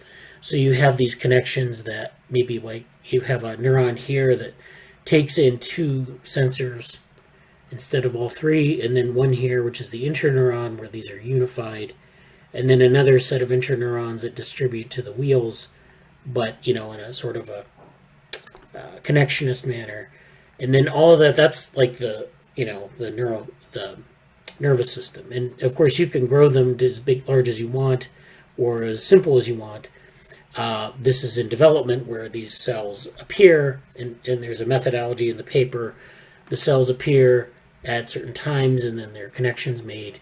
And so you go from the simple to complex nervous system in development, and this can be driven by a genetic algorithm or it can be driven by sort of a Hebbian algorithm. We had two different approaches to this, so this is talked about in the paper. So there's a bit of work to be done on this, and then the idea is if it's developmental, well, what about the germ layers? So this is what I'm thinking about I don't want to make this into like one huge figure, but like just something that incorporates a lot of that work, just something that makes it easier to see the developmental novelty there. And then there are other things in the paper where we need more methods and it's like one of these conference papers where you have a very limited amount of space, but maybe it deserves to be a lot longer. So this is like something, if you're interested in contributing, it's currently a preprint on the archive, but you can, that's something where the paper can develop from its current state.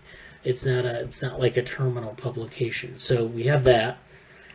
So this is something we were gonna submit to another venue, but that didn't happen because maybe it needs more work. But anyways, and then there's the Gibsonian information paper, which is something that has been long suffering. This was submitted to CogSci and rejected because their submission rate is very low.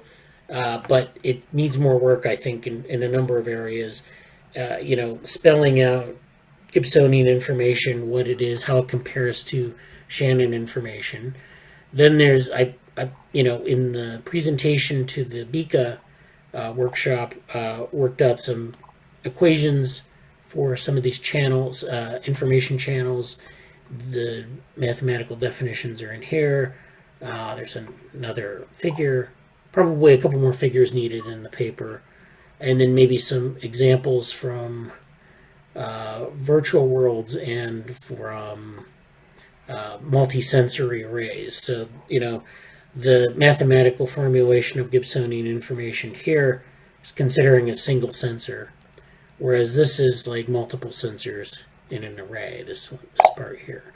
And so then there are other opportunities to put in things like, what about methods such as SLAM, which is a method for that they use in robotics and in virtual environments. How does Gibsonian information relate to that?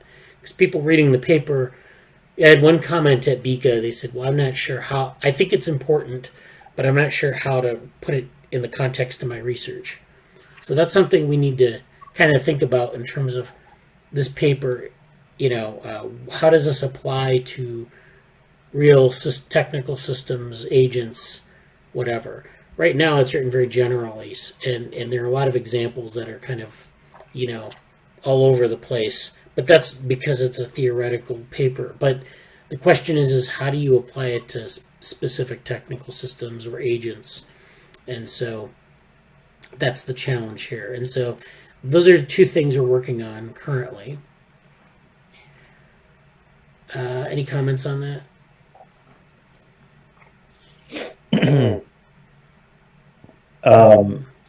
I am glad to hear about the papers because I've been wondering about them, and I don't have any.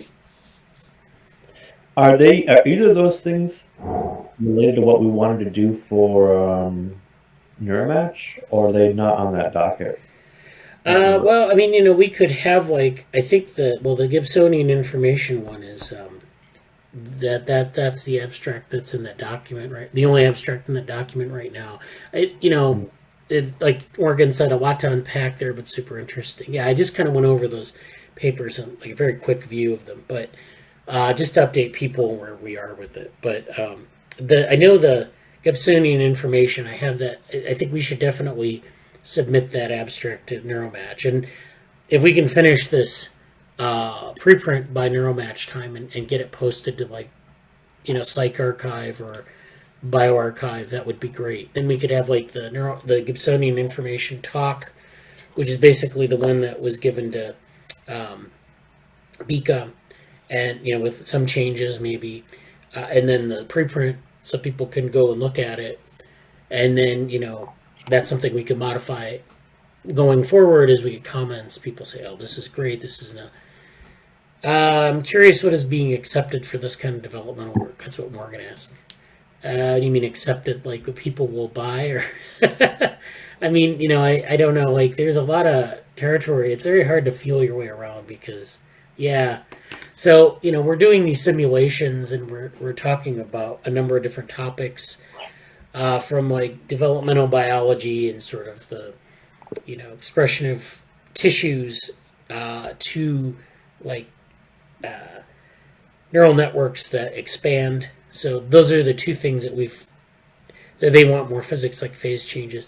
I haven't had a comment on the physics of it, but I think that's, that like a phase transition or phase change, that would be something to, that would maybe make it more rigorous, because there's this, and this kind of goes to the Deavorm group, but there's this idea in developmental biology that's kind of borrowed from physics, and it's this idea that there are these, I call them symmetry breaking events in,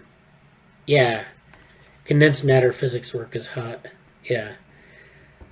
so there's this area, where people look at symmetry breaking in embryos, or symmetry breaking in organisms, where you have like this symmetrical ball of cells, and then pun intended, condensed physics is hot, yes, where you have this ball of cells, and there's this differentiation between like the different poles of the embryo, and then you have different tissues, and those can be interpreted as symmetry breaking. But of course, that's an analogy, so maybe we can apply physical tools to sort of make it more rigorous. But I think it's an open area, because a lot of people are, you have things like these little, you might have like a cellular automata that looks cool, and then some people say, well, that's development. And other people will say, well, that's not really much, doesn't tell us much about development, that's just kind of like pattern formation. And so then if you get into a detailed, complex developmental model, it's like, how do you specify this? Can we specify it? It's not specified enough. And, it's just, so it's really just feeling around for the right combination of things to do, techniques and other things. And, so let's think more about that. I really think it's that's why I brought the papers up, because I think if we think about it, we can, I think, get to something really cool. But it has to be, and it doesn't have to be like, it can be out there, it could be like, something obvious. So, anyways, we can talk more about that in the Slack. Did we see the talk on liquid neural networks? I've seen some work on that, the liquid neural networks. Could you put a link in the chat, Morgan, on that, if you have one? I've heard of them. I've also heard of liquid state machines, so I don't know what the difference is there. But I think I saw something about that, though. So I'm going to go to the papers, and I don't know how many we'll get through here. We have a number of things here in the queue, and I'll actually just maybe go very quickly through them and then put the link to the papers. This first one is on deep learning's diminishing returns. So this is an article on, it's in the IEEE magazine, so it's not like a deep academic dive into this, but the cost of improvement is becoming unsustainable. So the idea here is that like deep learning is doing great things. It's very expensive computationally and energetically, and then if we want to make advances, though, maybe it's not sustainable in terms of like, energy use and, probably computational power and so forth. So, we can do a lot of things with deep learning, predict how proteins fold, play games like Go and beat humans on this task. And so, although deep learning's rise to fame is relatively recent, its origins are not. 1958, back when mainframe computers filled rooms and ran on vacuum tubes, the knowledge of these basic connections between learning and connectionism go back to Frank Rosenblatt at Cornell, who designed the first artificial neural network, which he precisely described as a pattern recognizing device. So he wanted to do more, but he didn't have the technology to do it with. So, these early people who were doing this work really didn't have the technology, right? They were just waiting for the right technology to come along. And then finally, eventually, we got that. We got some more technical advances, and we're getting these huge increases in performance. And we're getting models that are able to take advantage of advances in computation. So, in the late 2000s, we're really kind of getting into the groove of this area. It's becoming mature. So this deep learning is a modern incarnation of a long-running trend in AI that has been moving from streamlined systems based on expert knowledge towards flexible statistical models. And now we can have we've had conversations about how maybe these flexible statistical models really are not enough, and we do need expert knowledge and other types of representations. But that's beside the point here. They frame this in terms of early AI systems being rule-based, applying logic. Later systems use learning to set their adjustable parameters, and then deep learning networks have many more parameters. I don't know if that's really a good sort of history there, but but the flexibility of neural networks comes from taking the many inputs to the model and having the network combine them in myriad ways, which means it's like you have this sort of combinatorial explosion of possibilities. So you can learn things from that. If you have a lot of possibilities, you can track them and put them together, then of course you can do a lot of, you can learn a lot. And, you can do that with a genetic algorithm, but it's slower generally. But, this is what we're dealing with, this sort of possibility space. And so, but the problem with that, of course, is that these models tend to be over-parameterized. So you need to keep tuning the parameters. Now, generally, this will lead to overfitting. But deep learning avoids this by initializing the parameters randomly and then iteratively adjusting sets of them. So you can use stochastic gradient descent to do this, and then you minimize it, and then you end up with your solution.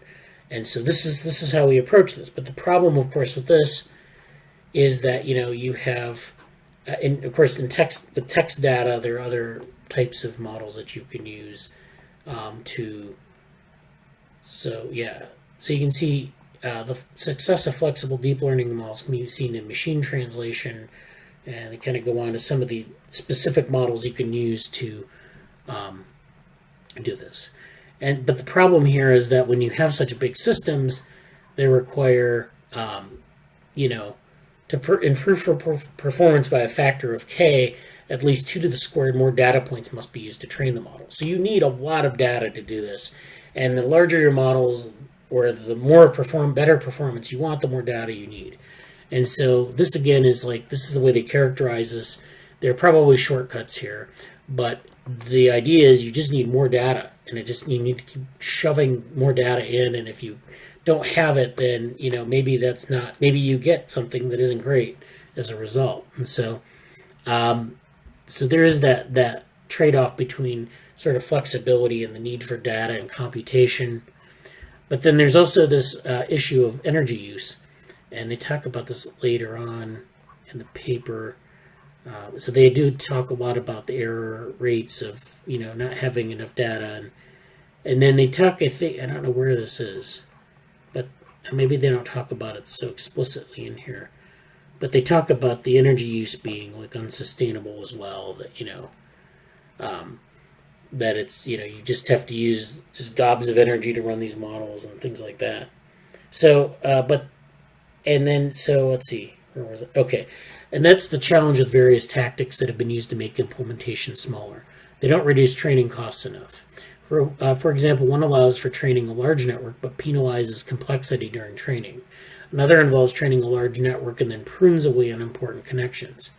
Yet another finds as efficient an architecture is possible by optimizing across many models, something called neural architecture search. While each of these techniques can offer significant benefits for implementation, the effects on training are muted, certainly not enough to address the concerns we see in our data. And in many cases, they make the training costs higher.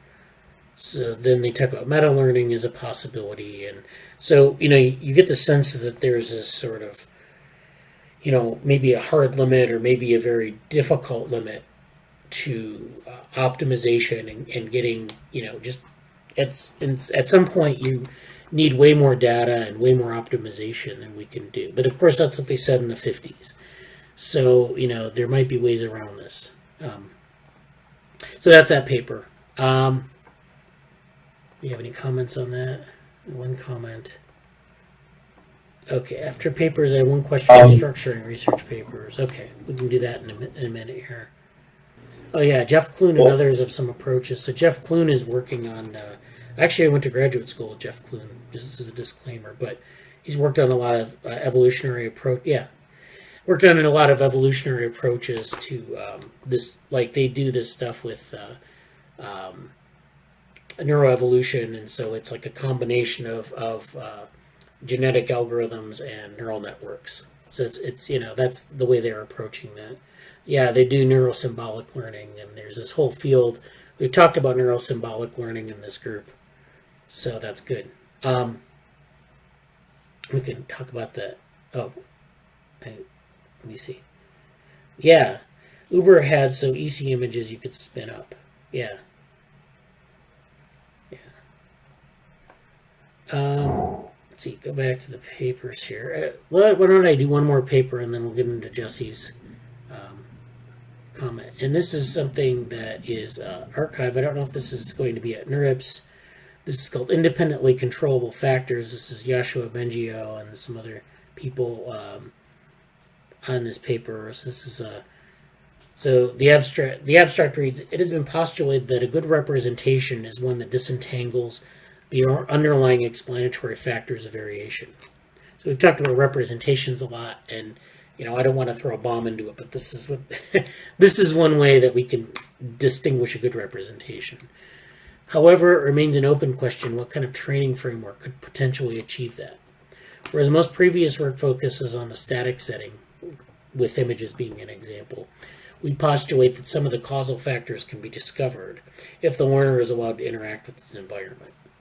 The agent can experiment with different actions and observe their effects, so cause and effect, which isn't always like causal, but it's like you can, if I see the sunrise and I hear like a boom every time it rises, but not all the time, I can maybe associate the two, but of course they may not be associated at all. It just might be a coincidence. But anyways, so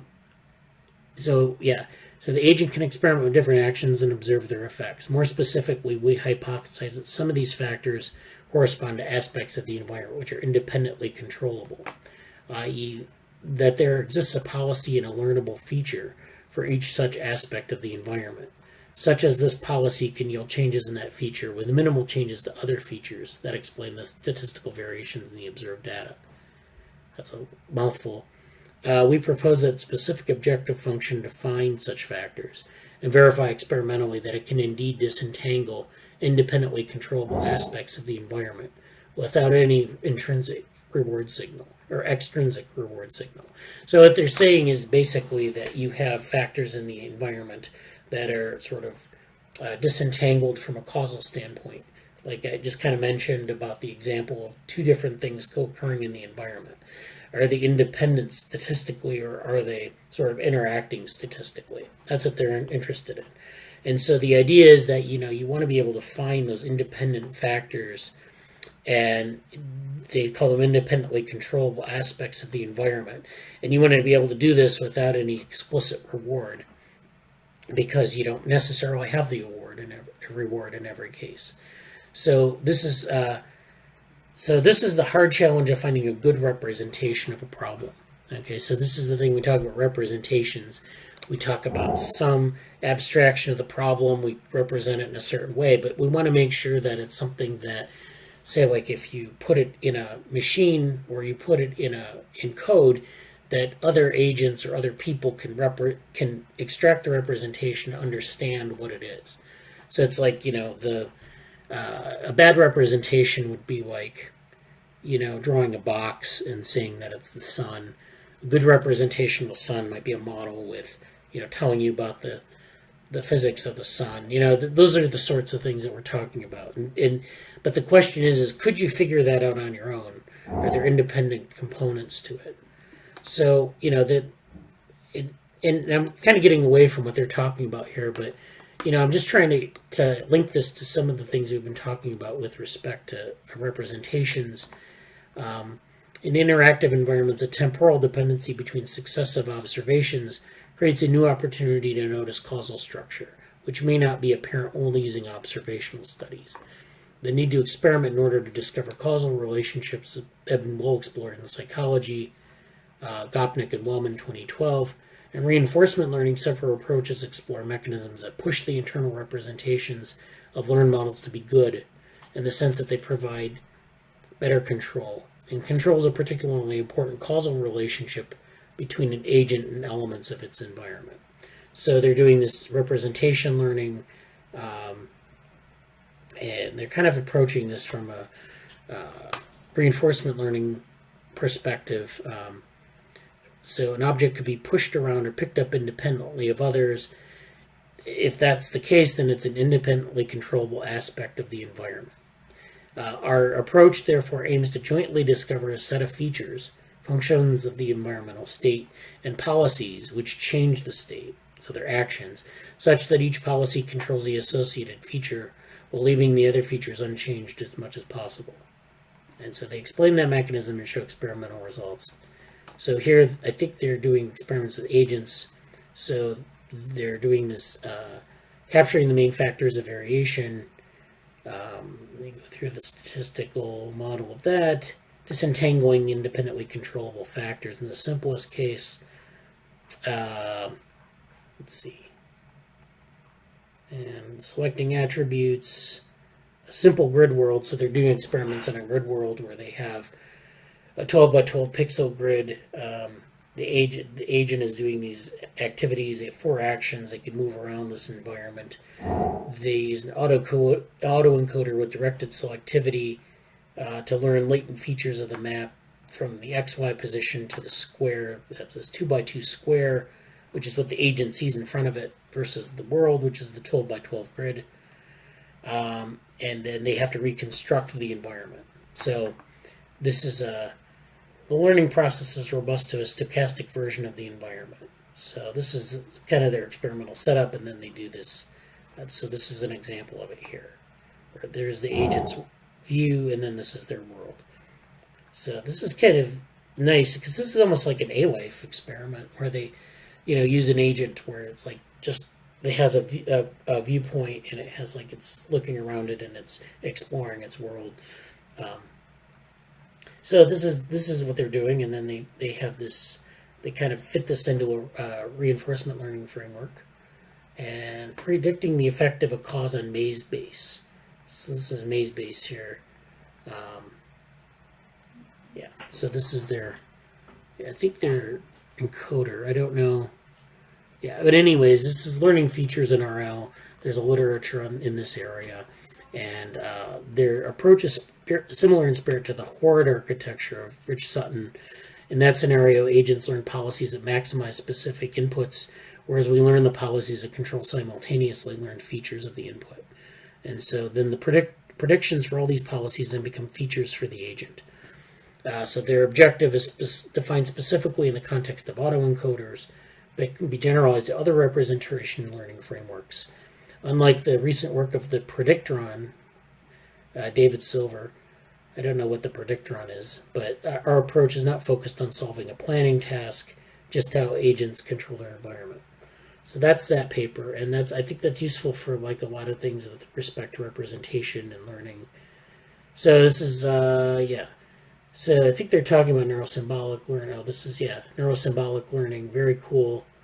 I can find the links. Disentangle. Yeah, hard to disentangle things. Yeah, they in a lot of, I know in neuroimaging, for example, they use ICA. This is a statistical technique where PCA is where you find components of variation, versus ICA where they're trying to find independent signals. And that's a pretty hard problem, actually. Yeah, the DeepMind paper on EEG tries to disentangle too. I think Arena's work is relevant to this paper. Beta variational autoencoder. Yeah. So yeah, Higgins. Yeah, so there's a lot to follow up on with this, and just at ICLR there's a paper by Higgins, beta variational autoencoder. Yeah. So this there's a lot of work in this area, but I think it's also important to think about this in terms of like representation learning. When we talk about representations, what do we mean by that, and how do we implement that in an agent? So Jesse, if you wanted to mention the thing you were going to talk about before we end the meeting. Yeah. Let me turn this off for a second. So it's mostly just an open question. It's not. I don't have like anything presented or something, but like, what is a good way? Basically, and Bradley knows a little bit about this, and I'm kind of in development stages. I have a very large scope or vision of, I guess, research I would like to do. And this is maybe related to some, I've been thinking about, I'm obviously doing stuff to apply to grad school. I'm thinking about stuff I want to do in graduate school. So the background is kind of about potential things I'd want to do in that area, and like, but I'm not trying to like format a dissertation right now or anything like that. More so, I think my current question is, what is a good way to, for lack of better terms, map out a set of, I don't want to say research, I want to say almost like, what's the right way to frame, or maybe another way to say it is like, is there a way to make a preprint, or maybe a set of preprints, or will they be some other kind of papers that sort of outline they're sort of like field finding papers, but we're like outlining a whole large scale set of things you'd like to be looking into. And like, are there examples of that kind of maybe fit interest that I'm talking about, but also like, because in one sense I have a very specific idea of something I'd like to pursue long term in a concrete output sense, but there's a lot of like, within that there's a lot of different components of computer vision, cognitive science, machine learning, artificial intelligence, generalization, a lot of different components that I want to like map out together in a coherent system for what I'm doing. And I guess I'm just saying, what's a good way to go about that, or making some formal, maybe not papers, like I don't know if I want to make it into a preprint, but like, what's a way to do that in a somewhat more formal way than just, oh, I have some ideas and here's a paper that I'm working on that's adjacent to this bigger project. So. Can you explain again? I couldn't really grasp it. I probably won't explain it again just because it's the end of the meeting, but I'll talk about it in class. Well, I think what he's getting at is like, so we talked about field finding a while back, and there are these papers that people will publish that are like, they want to define a problem, and it's maybe close to this, I don't know, but like there's a lot of stuff going on, like research, in different areas, and maybe you want to start by asking a question or a series of questions about what it is you want to find out. So like a field finding paper is usually like if you take a bunch of allied research and you put it together and you say, this is a thing we're interested in finding out about or asking questions about. And maybe you ask a couple of questions that sort of frame this, like, I'm trying to think of a good example, but say I want to find a paradigm for developmental AI, and I know that there's a lot of work in like developmental biology, developmental psychology, other areas, that come together, cog-sci, machine learning, and I want to ask a question: how do I develop sort of a paradigm for this? And so it's a very general, broad question, but you have all these things that come into play. And you say, okay, well, we have this area, this area, this area, and you can enumerate them and put like key references together and like say, this is the insight from this area, this is the insight from this area. You kind of like, kind of extract that out of those references and present it to the reader. And then after you get done with that, then you say, okay, now we've extracted these things from the literature, different parts of the literature. Now this is what we need to address going forward. And no one's really addressed these issues. And you think about just like once you've extracted from those different areas what you want, because they're very broad areas as a whole, but you're going to just find like little pieces that are interesting. Like you always find a paper, You know, like I might find a machine learning paper. I might not care about everything going on in machine learning, but I want to know that one thing that I found in the paper, that subfield or that specialized subfield that is represented in that paper. What are they driving home, and how does that relate to what I'm interested in? So you say, okay, in machine learning, there are 3 papers, or maybe in representation learning, there are 3 papers that are really interesting. They focus on this stuff, but not everything in the field, just this stuff. And that's what I want to know. That's what I want to extract from that. And that contributes to my area that I want to know about. And so that's my new field that I'm proposing. And I'm field finding. I'm proposing that we go forward. Specifically a field finding paper? Well, that's the way I would approach it. I mean, that I don't know. Like, I think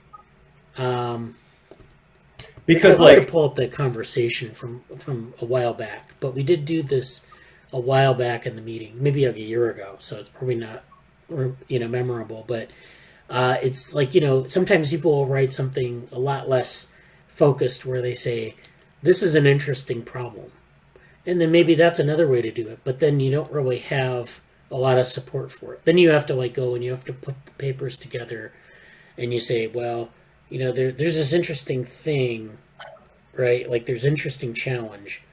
Like Richard Feynman wrote a paper in 1959 called "There's a Lot of Room at the Bottom," and it was basically him saying we should investigate the nano world because it's interesting. We just discovered quantum mechanics not long ago. This is 1959. There's a lot of stuff there going on. We can build machines, all this stuff. It was a visionary paper. It was based on what's been going on in the field the last 30 or 40 years. And it's just making a call for something wild. Okay. But you don't necessarily want to do that. Maybe you want to be more conventional and say, this is a thing I wanted to find. It's not really a challenge. It's just this area that I don't know what it looks like necessarily, but this is the scope of what I kind of where I want to go. Yeah. I that all makes sense. That's what I want to do. But I'm thinking I think almost in a straight logistic sense right now, one of my questions is, should I imagine ultimately this will be breaking down into many smaller papers or smaller things over the course of it, but at the same time there's also a big there's a big paper that's very long and goes into all these details and minutiae that could be written. And I don't really know how to talk about when I'm trying to find collaborators or talk about what I'm doing, people to help me in this or present it. How do I talk about differentiating the big paper from the smaller ones? Is there a way to just say, oh, I'm working on a field finding paper, but here's a specific thing that's more more accessible and more concrete about this topic? In the EI workshop when I presented on developmental AI, I put up a map. It was a boxes and arrows thing where I had different topics, and then underneath the topic we had whatever the state of it was. So we had a preprint or a published paper that was underneath, and so that was the thing. So I could see that this idea has a bunch of components that I've defined, and then underneath is a link to a paper that I wrote or a presentation that we wrote or whatever that defines that thing that I say. So no one will know necessarily what Gibsonian information means. Okay, yeah, let's follow up on this, Morgan. I'm kind of late. More detail, but yeah, I'll just finish my thought. So it's you want to make sure that you have these pieces defined. You put a word on it. You may describe it a little in a few sentences, and then put a link to some reference. So it could be a conference talk, it could be a paper, whatever.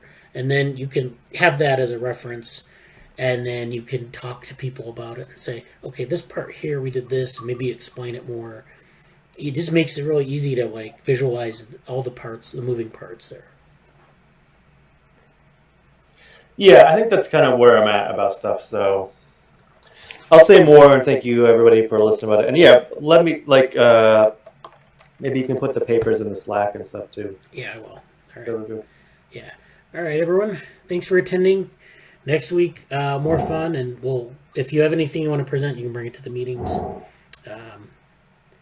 Yeah, thanks. And then diagrams, aiming for a poster paper. Yeah, well, I'll put that stuff in the chat as well with the papers.